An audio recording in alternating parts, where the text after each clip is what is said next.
الحمد للہ رب العالمین والصلاة والسلام علی سید الانبیاء والمرسلین۔ الحمد للہ درس قرآن کی یہ نشست نمبر 260 ہے۔ اس سے پہلے سورہ النمل کی آیت نمبر 19 تک درس دیا جا چکا ہے۔ آج انشاءاللہ تعالی سورۃ النمل کی آیت نمبر 20 سے درس کا آغاز ہوگا۔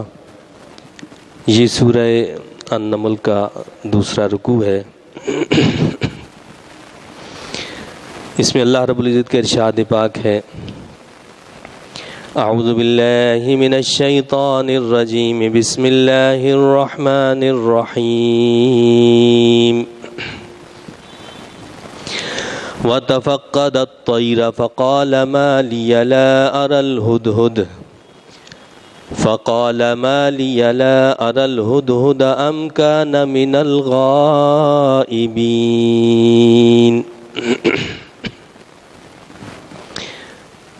اور آپ نے ایک روز پرندوں کا جائزہ لیا تو فرمانے لگے کہ کیا وجہ ہے کہ مجھے آج ہدہد نظر نہیں آ رہا، یا وہ ہے ہی غیر حاضر۔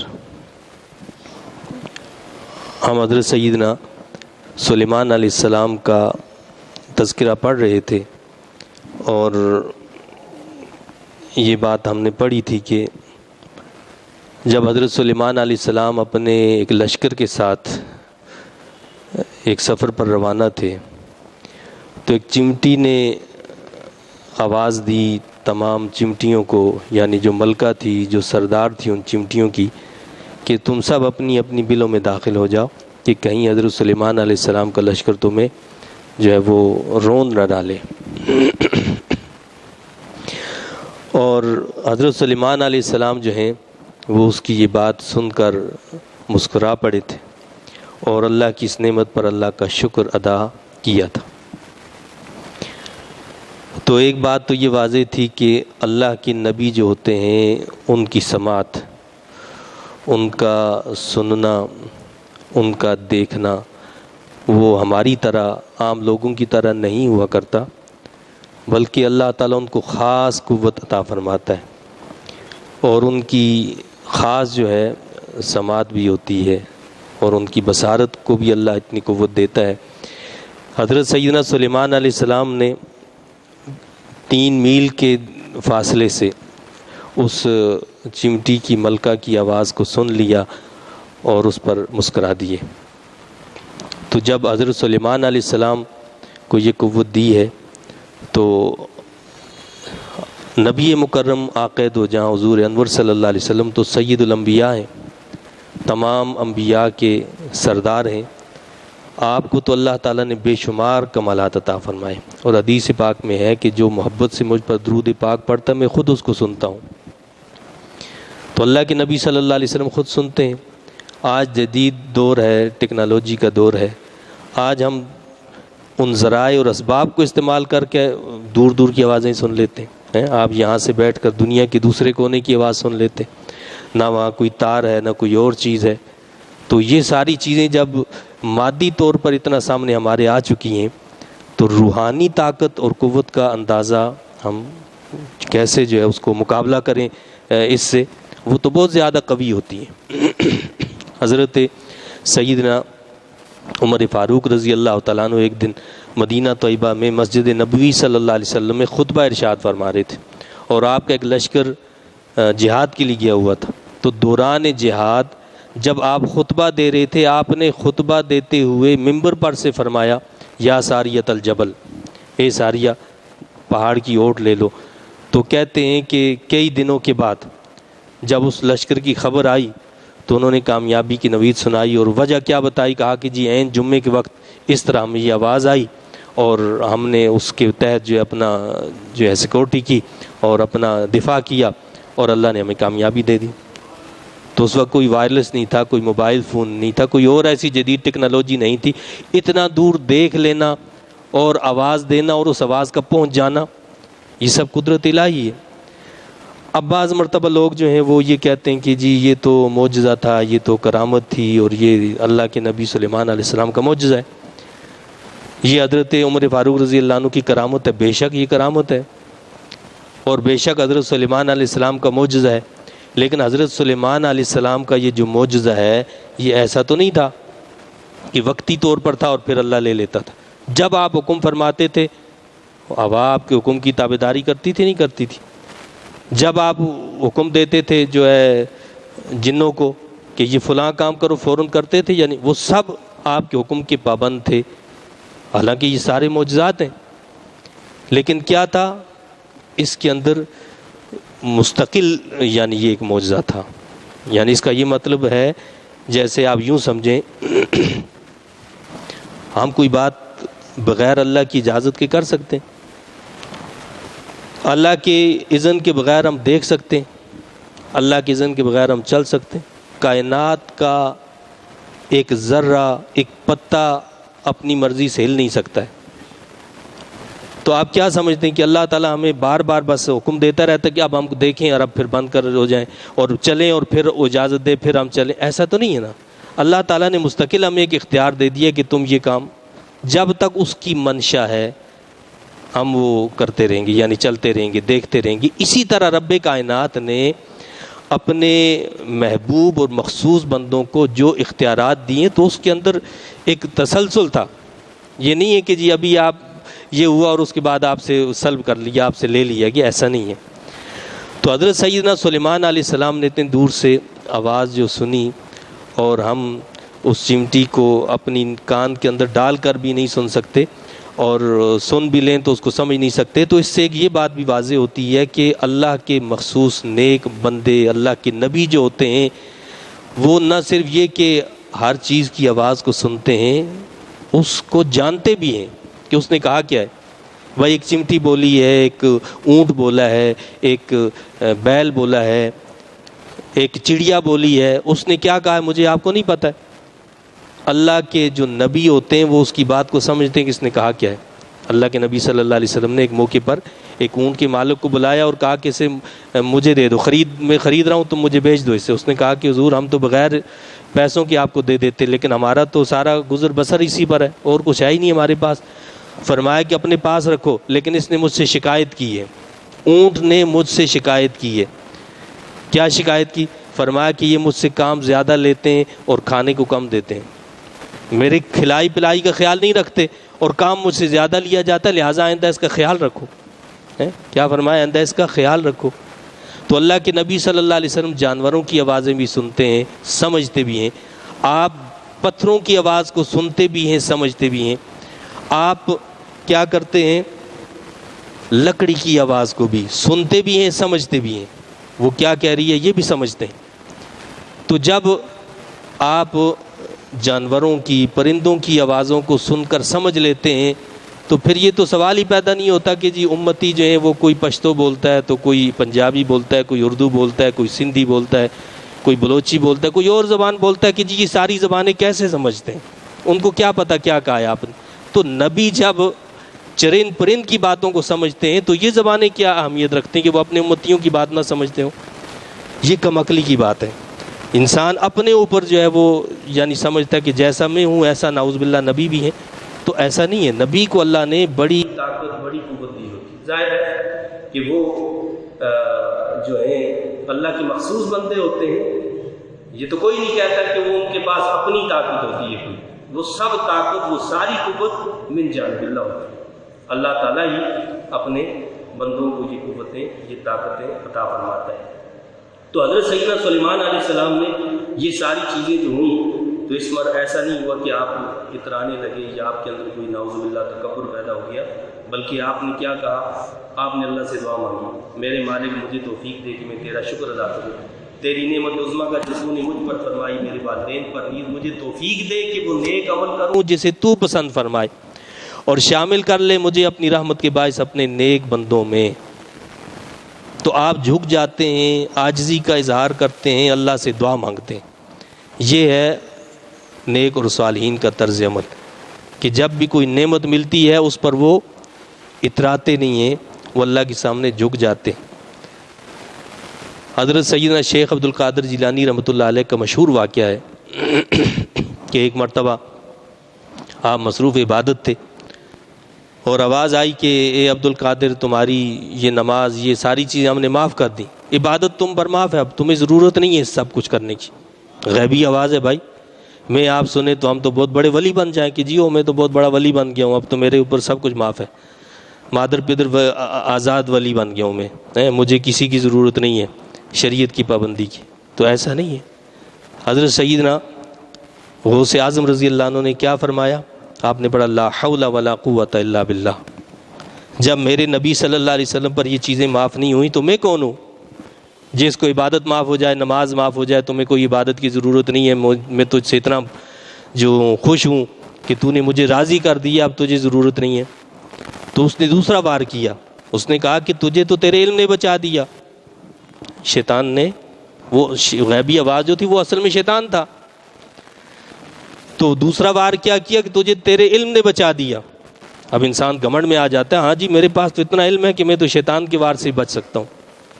تو حضرت سیدنا شیخ عبد القادر جیلانی رحمۃ اللہ علیہ نے کیا فرمایا؟ پھر پڑھا لا حول ولا قوت الا باللہ، کہ اے خبیث تو یہ کہتا ہے کہ میرے علم نے مجھے بچا دیا ہے؟ میرا علم کیا چیز ہوتی ہے؟ میرے علم کی کیا حیثیت ہے؟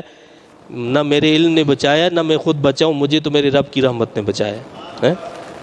یعنی یہ ساری توفیق جو ہے یہ من جانب اللہ، یہ میرے رب نے توفیق دی ہے۔ تو اللہ سے عمل صالح کی توفیق مانگنا اور اس کے سامنے گڑ گڑاتے رہنا، اس کے سامنے عاجزی کا اظہار کرنا، یہ اصل چیز ہے۔ اور یہی اللہ والے ہمیں سکھاتے رہے کہ ہر بات میں، ہر معاملے میں آپ کی توجہ کس طرف جائے؟ رب کی طرف۔ آپ کو کوئی کامیابی ملی، آپ کو اللہ نے کوئی فتح دی، آپ کا بڑا کوئی فائدہ ہو گیا، آپ کو اللہ نے کوئی بلند مقام عطا کر دیا، تو یہ مت سمجھیں کہ یہ سارے میرے کمالات، یہ میرے رب کی رحمت ہے، یہ میرے رب کا فضل ہے، وہ جس کو چاہتا ہے جیسا چاہتا ہے وہ عطا فرماتا ہے۔ تو یہاں اگلی بات یہ بتائی کہ اور آپ نے ایک روز پرندوں کا جائزہ بھی لیا، اور تو فرمانے لگی کیا وجہ ہے کہ مجھے آج ہدہد نظر نہیں آ رہا؟ پرندے بھی آپ کے حکم کے پابند تھے، چرند پرند ہر وقت آپ کے سامنے موجود رہتے تھے۔ یعنی اس سے یہ پتہ چلتا ہے گویا کہ ایک پورا سسٹم تھا ایک حاضری کا، پتہ چل جاتا تھا۔ اگر آپ نے کبھی کوئی ایسا شخص دیکھا ہو کہ جو بکریاں چراتا ہے یا کوئی مال مویشی چراتا ہے، اس کا بڑا ریوڑ ہے، اب آپ کیا سمجھتے ہیں کہ وہ اس سارے ریوڑ کو ایک ایک کو شام کو گنتا ہے؟ ایسا تو نہیں ہوتا۔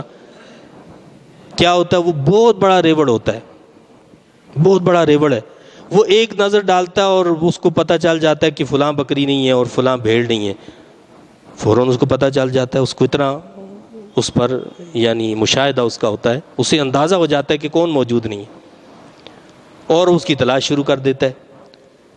تو حضرت سیدنا سلیمان علیہ السلام کا اپنی رعایا پر اتنا کنٹرول تھا اور ان کا اتنا خیال اور لحاظ تھا کہ وہ ہر وقت خیال رکھتے تھے۔ اس لیے علماء نے، مفسرین نے لکھا ہے، اس سے پتہ چلتا ہے کہ ایک حاکم کو کیسا ہونا چاہیے، اسے باخبر رہنا چاہیے اپنی رعایا سے، رعایا کس حال میں، کہاں ہے، کیسے ہے، اس کو اس کی خبر ہونی چاہیے۔ علامہ قرطبی رحمۃ اللہ علیہ نے لکھا کہ حضرت سیدنا عمر فاروق رضی اللہ تعالیٰ عنہ نے فرمایا کہ اگر فرات کے کنارے پر بھیڑ کا ایک بچہ جو ہے اسے بھیڑیا اٹھا کر لے جائے تو عمر سے اس کا سوال کیا جائے گا۔ یہ لکھنے کے بعد پھر آپ نے اپنے وقت کے جو حکام ہیں اور جو اس وقت کے جو لیڈرز ہیں ان کے بارے میں بڑے افسوس کا اظہار کیا ہے۔ تو مقصد کہنے کا یہ ہے کہ یہ حکمرانی یہ کوئی آسان بات نہیں ہے، اس کی اللہ کے یہاں بڑی باز پرس ہے، اس پر بڑی پکڑ ہے۔ ہم یہ سمجھتے ہیں کہ جی بس میرے پاس اقتدار آ گیا اور بس اب تو مجھے کسی چیز کی ضرورت ہی نہیں ہے، لوگوں کا مال پیسہ لوٹ مار کر کے میں عیاشی کر لوں گا۔ ہو سکتا ہے کہ اس دنیا کے اندر عیاشی مل جائے، ویسے تو اللہ تعالیٰ یہاں پر بھی وہ عیاشی میں نہیں ہوتے ہیں، دراصل وہ ہر وقت خطرے میں ہوتے ہیں، ہر وقت ان کو ڈر رہتا ہے ادھر سے گوری نہ آ جائے، ادھر سے فلاں نہ آ جائے، یہ نہ ہو جائے۔ وہ یہاں پر بھی خوف میں رہتے ہیں، اور آخرت کا خوف تو اس سے زیادہ ہوگا، اس کا تصور نہیں کر سکتے ہم۔ تو آپ نے فرمایا کہ بھائی وہ پرندہ کہاں ہے، ہدہد کہاں ہے، وہ نظر نہیں آ رہا، یا وہ ہے ہی غیر حاضر، یعنی یا وہ آیا ہی نہیں، آج کیا غیر حاضر ہے۔ اب ذہن میں یہ سوال پیدا نہ ہو کہ جی حضرت سلیمان علیہ السلام نبی ہیں ان کو تو یہ پتہ نہیں ہدہد کہاں ہے۔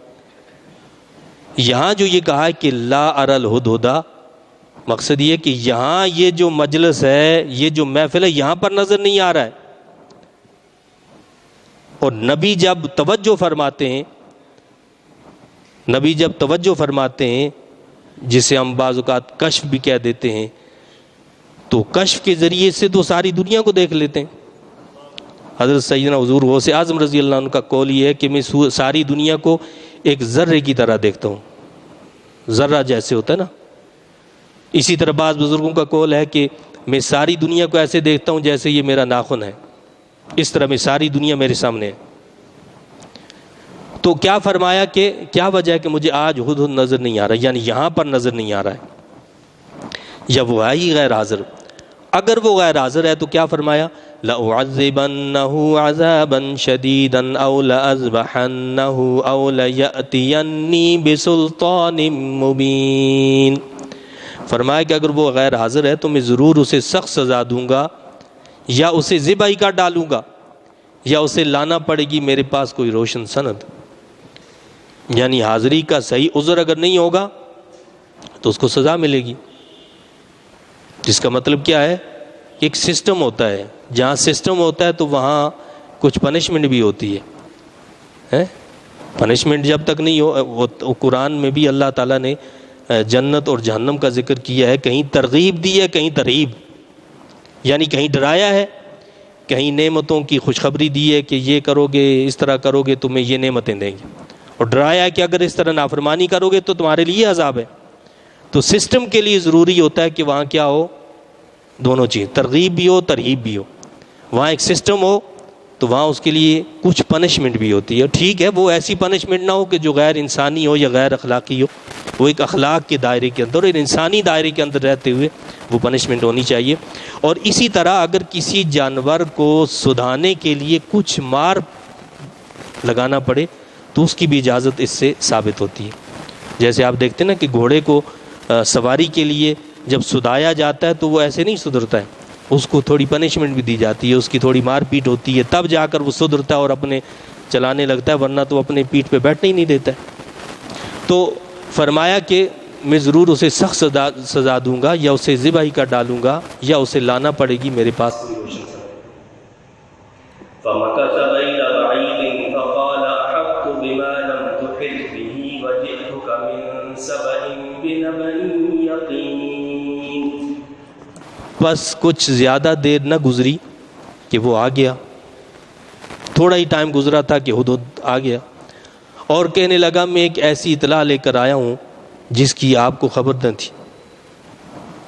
وہ یہ کہ میں لے آیا ہوں آپ کے پاس ملک سبا سے کی یقینی خبر۔ اب یہ ساری بات جو اصل میں اس نے کیوں کہی ہے، وہ اپنا عذر مضبوط کرنا چاہ رہا تھا کہ کہیں مجھے پنشمنٹ نہ ملے، مجھے سزا نہ ملے، اور اپنے عذر کے لیے ساری گفتگو کا یہ انداز ہے۔ ورنہ ایسا نہیں ہے کہ اس نے کوئی آ کر بے ادبی کی ہے نبی کی شان میں، یا بے ادبانہ انداز میں کہا کہ جی آپ کو پتہ نہیں ہے، آپ کو خبر نہیں ہے۔ الفاظ کے ادا کیے اس نے کہا کہ فقال احطت بما لم تحط، کہنے لگا میں ایک ایسی اطلاع لے کر آیا ہوں جس کی آپ کو خبر نہیں تھی۔ لم تحط کہا ہے، اس کا مطلب ہوتا ہے احاطہ کرنا، یعنی آپ نے اس کا احاطہ نہیں کیا۔ کیسے احاطہ نہیں کیا؟ یعنی آپ وہاں گئے نہیں ہیں، آپ نے سیر نہیں کی اس جگہ کی، اس مقام کا مشاہدہ جا کر خود نہیں کیا ہے، اور میں وہاں خود گیا ہوں اور جا کر میں نے خود اس کا مشاہدہ کیا۔ اگر صرف دیکھنا ہی مراد ہوتا تو وہ یہ کہتا کہ لم ترا، یہ الفاظ ادا نہیں کیے کہ آپ نے تو دیکھا ہی نہیں۔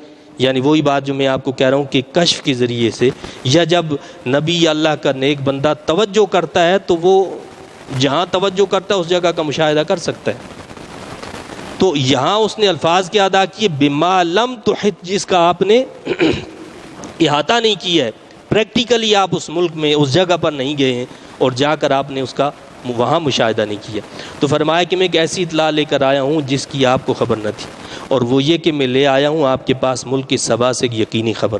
تو کہنے لگا کہ میں تو وہاں ایسے ایک ملک میں گیا اور اس سے میں خبر لایا ہوں، اور وہ یقینی بات ہے کیا خبر تھی؟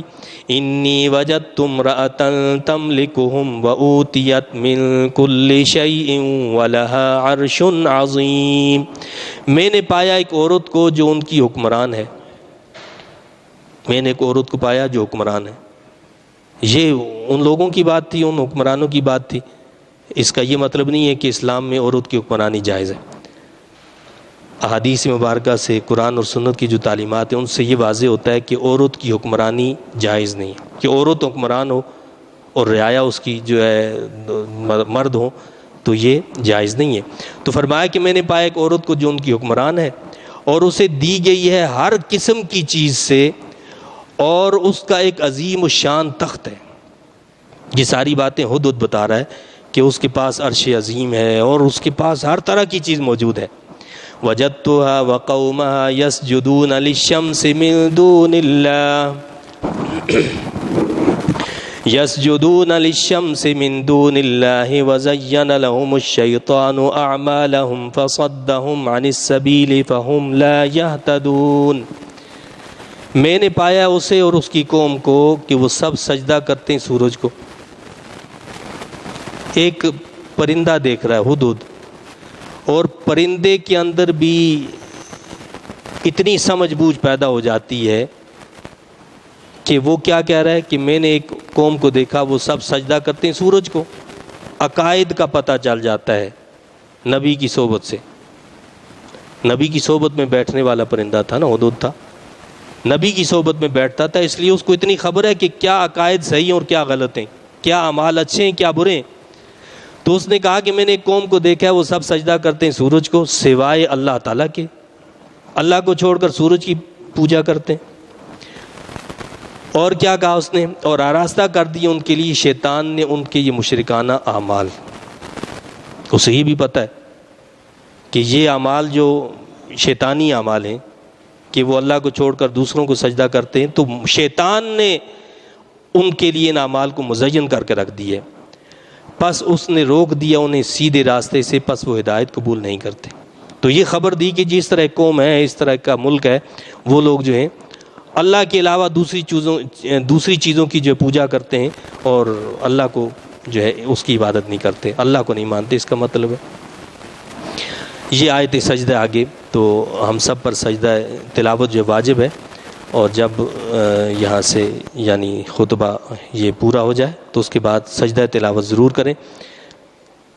اللہ یسجدوا للہ الذی یخرج الخبء فی السماوات والارض ویعلم ما تخفون وما تعلنون۔ وہ کیوں نہ سجدہ کریں اللہ تعالیٰ کو جو نکالتا ہے پوشیدہ چیزوں کو آسمانوں اور زمین سے، اور وہ جانتا ہے جو تم چھپاتے اور جو تم ظاہر کرتے ہو۔ اللہ لا الہ الا هو رب العرش العظیم، اللہ تعالیٰ نہیں ہے کوئی معبود بجز اس کے، وہ مالک عرش عظیم کا۔ سمعنا وطعنا غفرانک ربنا نصیر۔ تو یہ سجدہ تلاوت ہے، سجدہ تلاوت کی آیت ہم نے پڑھ لی، تو سجدہ ہم پر واجب ہے۔ تو کیا فرمایا کہ جی یہ ہدہد کہہ رہا ہے، وہ تعجب کا اظہار کر رہا ہے کہ یہ عجیب قوم ہے، اس نے اللہ کو چھوڑ کر دوسری چیزوں کو اپنا معبود بنا لی ہے۔ قال سننظر اصدقت ام كنت من الكاذبین۔ اب حاکم کی ذمہ داری کیا ہے اس کا بھی آپ اندازہ لگائیں۔ سلیمان علیہ السلام نے کیا فرمایا؟ ایسا نہیں کہ تم نے یہ خبر دے دی ٹھیک ہے جی بس صحیح، اب ہم چڑھائی کر دیتے، ایسا نہیں۔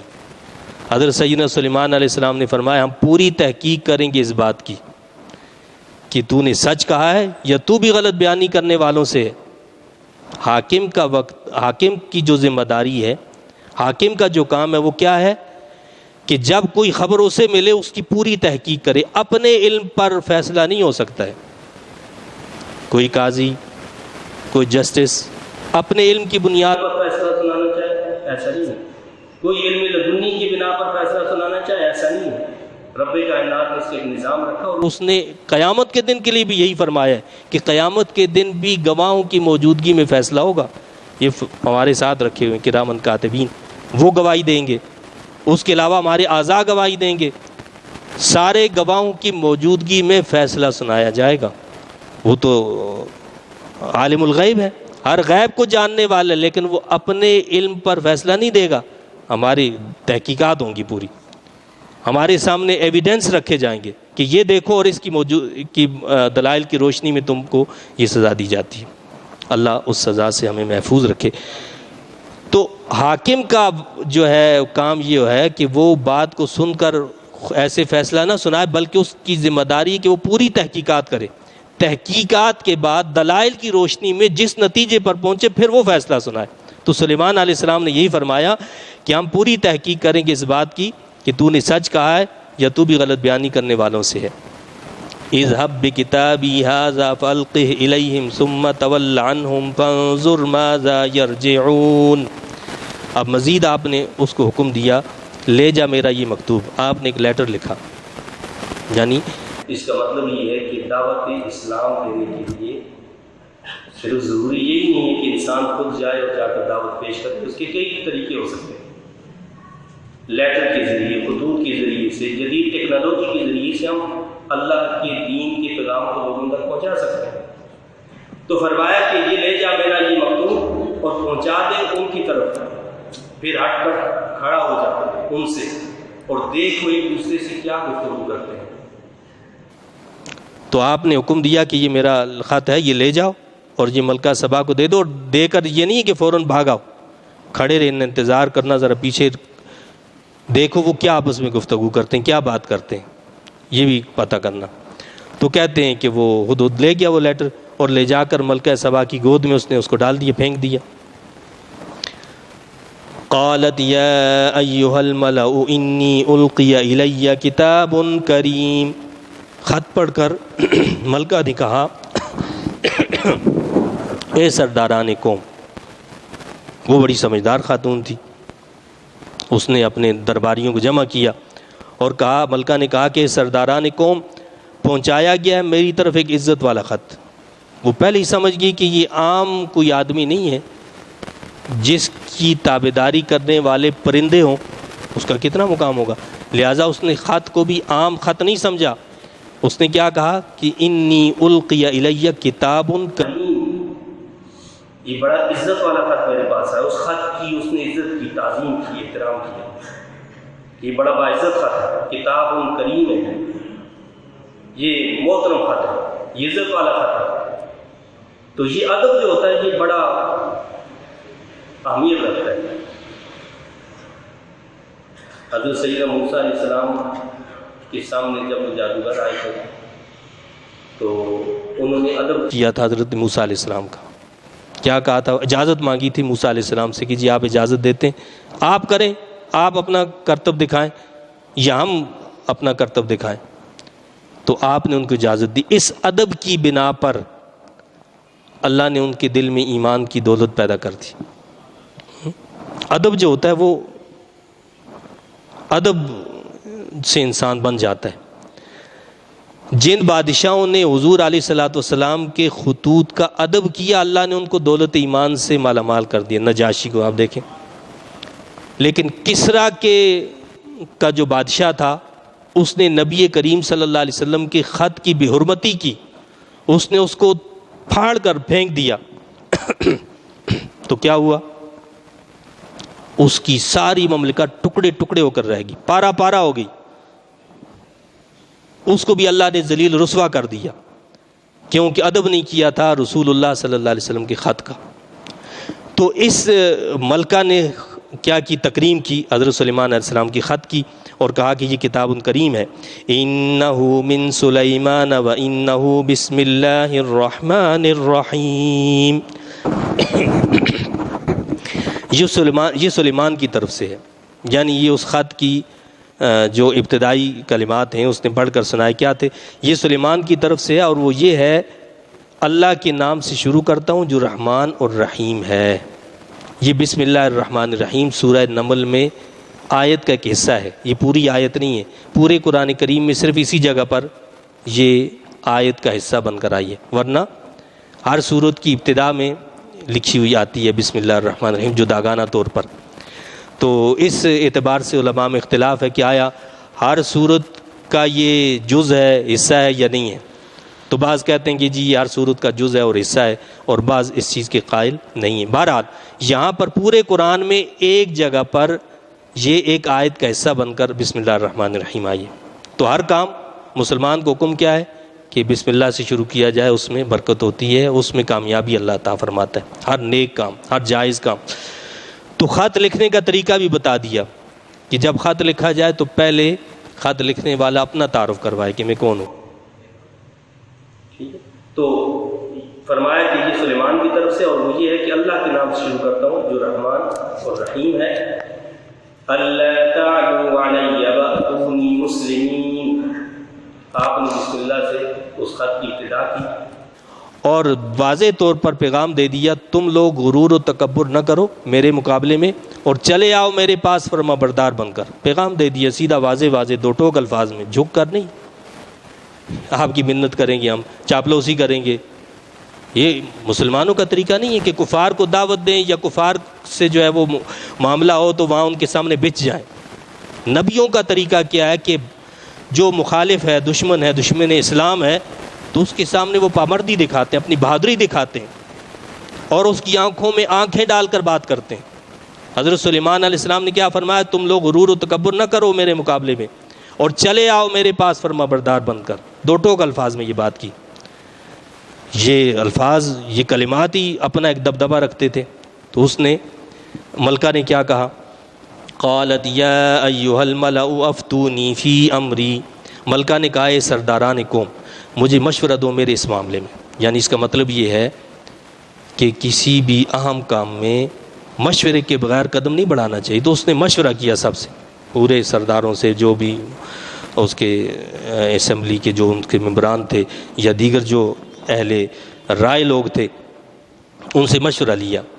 میں کنت قاطعۃ امرا حتی تشہدون، میں کوئی حتمی فیصلہ نہیں کیا کرتی جب تک تم موجود نہ ہو، یعنی جب تک تم سے مشورہ نہیں کر لیتی تو میں حتمی فیصلہ نہیں کرتی۔ ان لوگوں نے کیا جواب دیا؟ قالوا نحن اولو قوۃ واولو بأس شدید والامر الیک فانظری ماذا تأمرین، وہ کہنے لگے ہم بڑے طاقتور اور سخت جنگجو ہیں۔ یعنی انہوں نے کیا کہا؟ آپ ہماری طرف سے نہ گھبرائیے، ہم بڑی طاقت رکھنے والے ہیں اور جنگ میں مہارت رکھتے ہیں، ہم جنگ کریں گے، اور فیصلہ کرنا آپ کے اختیار میں ہے۔ آپ غور کر لیں کہ آپ کیا حکم دینا چاہتی ہیں۔ یعنی قوم نے اور جو درباری تھے، جتنے بھی لوگ تھے، انہوں نے اپنا پہنچا دیا پیغام کہ جی ہماری طرف سے آپ کو اجازت ہے، آپ جو فیصلہ کریں آپ تک ہے، اب آپ فیصلہ کریں، جو آپ کہیں گی ہم وہ کریں گے۔ قالت ان الملوک اذا دخلوا قریۃ افسدوها وجعلوا اعزۃ اہلها اذلہ، ملکہ نے کہا اس میں شک نہیں کہ بادشاہ جب داخل ہوتے ہیں کسی بستی میں تو اسے برباد کر دیتے ہیں۔ انہوں نے فرمایا کہ بات ٹھیک ہے تم جو کہہ رہے ہو، لیکن یہ بات یاد رکھو کہ جب بادشاہ کسی بستی میں داخل ہوتے ہیں تو وہ برباد کر دیتے ہیں اس بستی کو، اور بنا دیتے ہیں وہاں کے معزز شہریوں کو ذلیل۔ جو با اختیار لوگ ہوتے ہیں، عزت والے لوگ ہوتے ہیں، ان کو ذلیل و رسوا کر دیتے ہیں۔ یہ ساری باتیں اس ملکہ کی عقل مندی پر دلالت کرتی ہیں، اور یہی ان کا دستور ہے۔ مطلب یہ ہے کہ تاریخ یہی بتاتی ہے کہ جب بھی کوئی قوم کسی پر قبضہ کرتی ہے تو ان کو ذلیل و رسوا کر دیتی ہے۔ وَإِنِّي مُرْسِلَةٌ إِلَيْهِمْ بِهَدِيَّةٍ فَنَاظِرَةٌ بِمَا يَرْجِعُ الْمُرْسَلُونَ، اس لیے جنگ کرنا قرین دانش مندی نہیں، اس کا یہ اپنا مشورہ تھا کہ میں سمجھتی ہوں کہ جنگ نہ کی جائے۔ ہاں ایک چیز ہے، اور میں بھیجتی ہوں ان کی طرف ایک تحفہ، میں تحفہ بھیجتی ہوں، پھر دیکھوں گی کہ قاصد کیا جواب لے کر لوٹتے ہیں۔ تو مفسرین نے لکھا ہے کہ اس نے کہا کہ میں تحفہ بھیجتی ہوں، دیکھتی ہوں کہ اگر تحفے کو قبول کر لیا تو یہ کوئی بادشاہ ہے، اور پھر میں اس سے جنگ کروں گی، لیکن اگر اس نے تحفے کو قبول نہ کیا تو پھر یہ نبی ہے، پھر میں جنگ نہیں کروں گی، پھر میں اس کی فرمانبرداری کروں گی۔ فلما جاء سلیمان قال تمدوننی بمال فما آتانی اللہ خیر مما آتاکم بل انتم بہدیتکم تفرحون، اس نے بہت سارے تحائف دیے، ان میں سے ایک سونے کی اینٹ تھی جسے ریشم کے کپڑے میں لپیٹا گیا تھا، اور وہ لا کر جو پیش کرنی تھی۔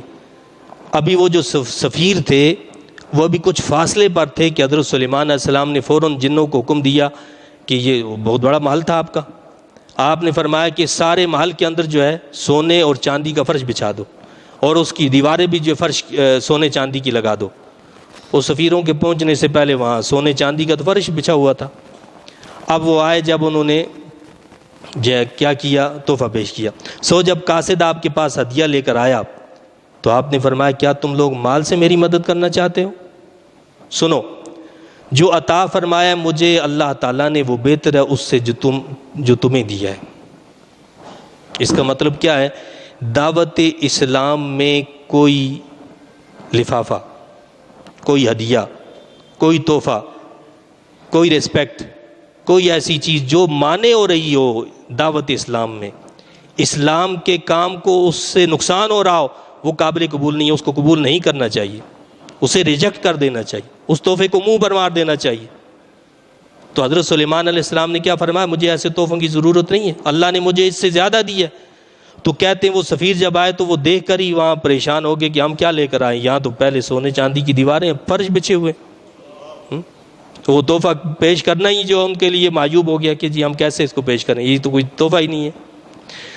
تو آپ نے فرمایا کہ یہ سب کچھ لے جاؤ، مجھے ان چیزوں کی ضرورت نہیں ہے۔ بل انتم بہدیتکم تفرحون، بلکہ تم تو اپنے ہدیے پر پھولے نہیں سما رہے، تم یہ سمجھتے ہو کہ ہم کوئی بہت بڑا ہدیہ لے آئے، جاؤ لے جاؤ اسے۔ ارجع الیہم فلنأتینہم بجنود لا قبل لہم بہا ولنخرجنہم منہا اذلۃ وہم صاغرون۔ تم یہ سمجھتے ہو گویا کوئی بڑی نادر چیز لائے ہو، تو واپس چلا جا ان کے پاس، اور ہم آ رہے ہیں ان کی طرف ایسے لشکر لے کر جن کے مقابلے کی ان میں تاب نہیں، اور ہم یقیناً نکال دیں گے انہیں اس شہر سے ذلیل کر کے، اور وہ خوار اور رسوا ہو چکے ہوں گے۔ تو آپ نے فرمایا کہ میں نے کہا تھا کہ میرے سامنے فرمانبردار بن کر فوراً حاضر ہو جاؤ، یہ تحفے پیش کر رہے ہو، ابھی میں اپنے لشکر بھیجتا ہوں اور تمہارا جو ہے ستیہ ناش ہوتا ہے۔ قال یا ایہا الملأ ایکم یأتینی بعرشہا قبل ان یأتونی مسلمین۔ آپ نے فرمایا اے میرے درباریوں، کون تم سے لے آئے گا میرے پاس اس کے تخت کو اس سے پہلے کہ وہ آ جائیں میری خدمت میں فرمانبردار بن کر۔ بہرحال یہ اگلی ایک بات ہے، اس کا انشاءاللہ اگلے درس میں تذکرہ کریں گے۔ تو یہاں تک آپ نے سمجھ لیا، یہ یعنی وہ واقعہ ہے کہ جس میں وہ عرش جو تھا، جو تخت تھا ملکہ کا، وہی ایک پلک جھپکنے میں وہاں پہنچ گیا۔ تو اس کی یہ آگے ڈیٹیل ہے۔ تو اللہ تعالیٰ سے دعا ہوتے جائے کہ اللہ تعالیٰ نے تعلیمات کی سمجھ عطا فرمائے، اور قرآن و سنت کی تعلیمات کو سمجھ کر ان کے مطابق عمل کی توفیق عطا فرمائے۔